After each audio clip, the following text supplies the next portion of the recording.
చెప్పిండు కదా ఆయన ఆనాటి రోజులు తెస్తాను పాటలనే చెప్పుకుండు కదా ఆయన ఆనాటి రోజులు తెస్తానని చెప్పిండు ఆల్రెడీ. తెలంగాణ రాకముందుకు ఏర్పడక ముందుకు ఏ రోజులు అయితే ఉన్నాయో ఆ రోజులు మళ్ళీ తీసుకొచ్చిండు అనమాట. ఒక 14 మంత్స్లోనే తీసుకొచ్చిండు ఆయన. చెప్పిండు కదా ఆనాటి రోజులు తెస్తాడని. వెనకడ ఎట్లా ఉండే ఇది ఓన్లీ వాళ్ళ కుటుంబ స్వల్ప లాభాల కోసమే మాత్రమే కానీ ప్రజల కోసం ఏం లేదు అన్న. మంత్రుల స్వలాభం కోసమే తెలంగాణ రాష్ట్రం కోసం వాళ్ళు ఏం చేయలేదు. వాళ్ళు స్వలాభమేనా. కేసీఆర్ పదవి అయిపోయినాక 70,000 కోట్ల రూపాయలు రైతులకు రైతు బంధు ఇస్తాను తెచ్చిపెట్టిండు. దాని కోర్టు నుంచి స్టే తెచ్చి ఓడిపోతామన్న భయంతో ఆపేసారు అవి. ఆ డబ్బులు ఎక్కడ పోయినాయన్నా? ఆ డబ్బులు ఎక్కడ ఏం చేసారు వాళ్ళు? ఆ డబ్బులు ఇవ్వాలి కదా, మా రైతు బంధు పైసలు మాకు ఇవ్వాలి కదా. కేసీఆర్ ఇచ్చిపోయిండు, ఆల్రెడీ పెట్టిండు సమ్ అమౌంట్ 70,000 కోట్ల రూపాయలు రైతు బంధుకు పంచుతా అని చెప్పి పెట్టిండు. దాని కోర్టులో స్టే తెచ్చిర్రు, తెచ్చి ఆపిండ్రు.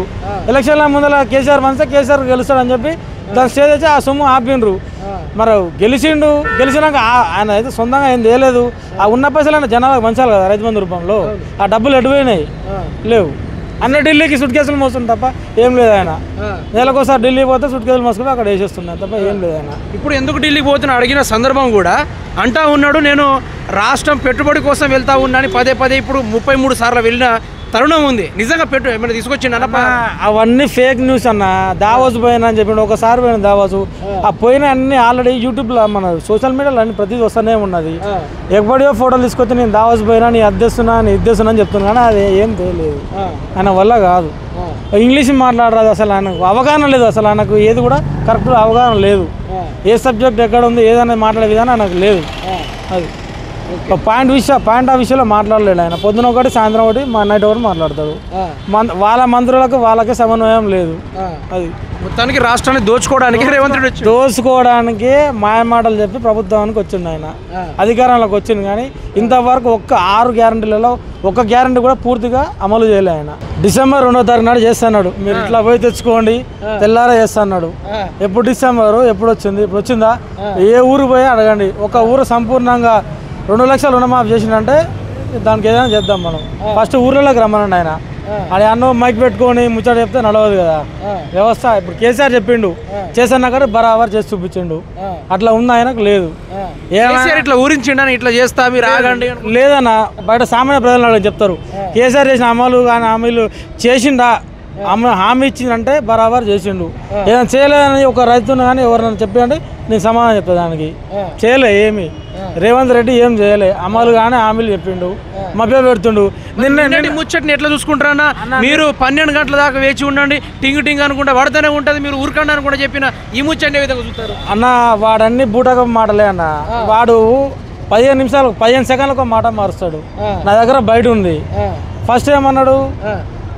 డిసెంబర్ ఇప్పుడు జనవరి 27 తారీఖు నాడు నైట్ 12 తెల్లారితే 27 12 తర్వాత చేస్తా అని చెప్పిండు. తర్వాత మళ్ళీ మార్చి 31 అని చెప్పిండు.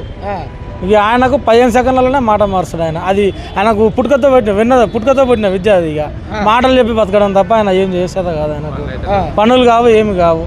నిన్న ఇలా గ్రామ సభలు పెట్టినానా ఆల్రెడీ ప్రజాపాలన అని చెప్పి అందరి దగ్గర దరఖాస్తులు స్వీకరణ చేసి ఇంటికి వచ్చి మరి సర్వే చేసుకొని పోయారు. ఏమని చెప్పి గ్రామ సభల్లో అర్హులైన వారికి ఇల్లు ఇస్తా అని చెప్పి అన్ని పథకాలు అందినా ఏమి ఇచ్చినా ఆయన ఒక పథకం ఇచ్చానని చెప్పాను. నాకు ఫ్రీ బస్ పెట్టిండు.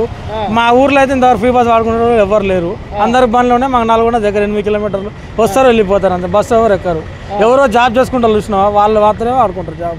ఆ ఫ్రీ బస్సు ఎవరు కూడా ఎక్కట్లేరు. మహిళలే తిరగబడతారు మాకు ఎందుకు పెట్టిన ఫ్రీ బస్ అనేది. వాళ్ళకి ఇష్టం లేదు. ఒక బస్సు ఒకటి పెట్టి జనాలు మభ్య పెడుతుండ అంతే. నిన్న మన గ్రామ సభ పెట్టిండు. రేషన్ కార్డులు ఇస్తాను. రేషన్ కార్డు ఆల్రెడీ ప్రజాపాలననే తీసుకుండు ఆయన. ఎవరైతే రేషన్ కార్డులు తక్కువ ఉన్నాయో వాళ్ళకి ఇస్తా అని చెప్పిండు. కొత్త రేషన్ కార్డులు ఇస్తాడు, ఇందిరమ్మ ఇండ్లు ఇస్తాడు, రైతు భరోసా అన్నాడు, ఇందిరమ్మ ఆత్మీయ భరోసా అన్నాడు.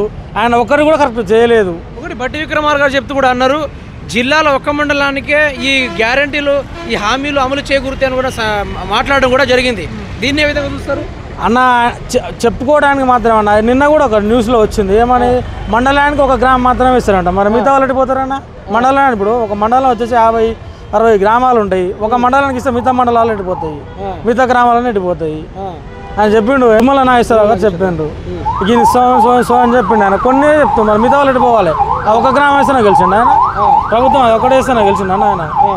ఏ అమలు కాదు ఏది కాదన్న. జనాలను మభ్య పెడుతుండు. ఈ రోజు కూడా మీటింగ్ పెట్టుకుంటున్నా మాకు ఇబ్బంది కలిగించిండు. మేము హైకోర్టు బస్ స్టే తెచ్చుకున్నాం, ఇలా మీటింగ్ చేసుకున్నాం. ఈ మీటింగ్ కూడా జనాలు రాకుండా ఏంటంటే నిన్న పెట్టినంత గ్రామ సభ పెట్టిండు.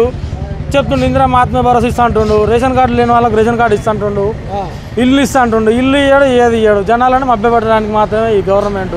ఎట్లుండబోతుందన్న స్థానిక ఎన్నికల్లో? స్థానిక ఎలక్షన్లు పెట్టడం నిన్న చెప్తుండు వేసవి కాలం దాకా ఆగుతా అంటుండు. వేసవి కాలం నాకు ఎందుకు ఆగాలి? భయం అనిపిస్తుంది రేవంత్ రెడ్డికి స్థానిక భయమే, ముమ్మాటికి భయమే. భయంతో జరుపుతుండు, కాలయాపన చేస్తుండు, దానికి తప్ప దేనికి పనికిరాడు ఆయన. బరాబర్ ఏ స్థానిక ఎలక్షన్ కాదు, ఏ ఎలక్షన్లో పెట్టినా కూడా బరాబర్ బీఆర్ఎస్ ప్రభుత్వం వస్తుంది మళ్ళీ.